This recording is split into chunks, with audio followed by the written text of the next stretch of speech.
Ever wonder why the spade bit has this point? It's to reduce tear out. Check it out.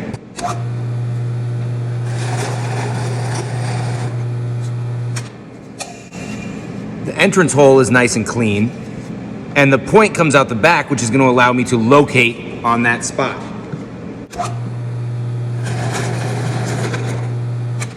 Therein, I get a much cleaner hole on both the front and the back, rather than just busting through and having this tear out.